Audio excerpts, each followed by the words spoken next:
How's it going, everyone? So this is my follow-up video to the New Year's resolution survey that I gave you guys on New Year's Eve a couple days back. And with much determination, I added up all of the votes to see what monitor resolution everyone's operating at.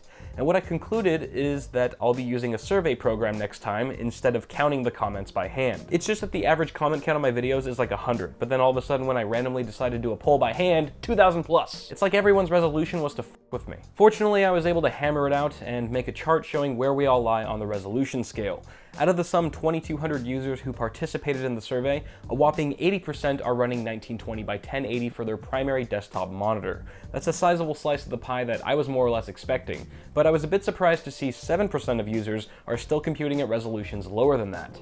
That leaves the remaining 13% of users at resolutions higher than 1080, with 2560 by 1440 being the popular choice, meaning that regardless of pixel count, we still tend to prefer the 16:9 aspect ratio. Also, since it's probably safe to say most of the people who took this survey are tech enthusiasts, I'd imagine we'd see a reversal of sub 1080 and hypo 1080 users when polling a broader audience. Finally, narrowing things down a bit, we saw 1.5% of us are early adopters of 4K. And given the increasing popularity and demand for the new resolution, I think we're going to start to see more competition and thus lower prices, so it'll be neat to see how many more of us will be using 4K by the end of this year. But until we take this survey again 360 days from now, that's pretty much all I can say about these results. In the meantime, feel free to leave me a comment down below letting me know what you guys think of these results and if you have any plans to upgrade your resolution by the end of this year. And if so, what res are you upgrading to? And finally, before I go, I wanted to make a quick announcement that I will be attending CES this week. Those of you who follow me on social already know this. I'll be doing the typical runaround, checking out booths and getting coverage,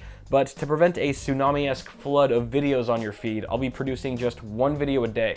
Basically, a straight-to-the-point roundup of the coolest things that I saw that day. I'll also be focusing a vast majority of my content on PC components and hardware, because that's just what I'm into. Apart from being subscribed to the channel, you guys can keep tabs on me for the entire week of CES by following me on Twitter at ForeverAKyle and Instagram at AwesomeSauceNet. I'll be posting pictures of CES tech as well as some familiar faces you might not see in the videos, so I definitely encourage you guys to find me on social for that full CES experience. And I think that pretty much sums it up. So guys, thank you for watching. Be sure to toss me a like on this video if you're digging the content so far. Subscribe to the channel if you haven't already, and I'll see you guys in the next video at CES 2015.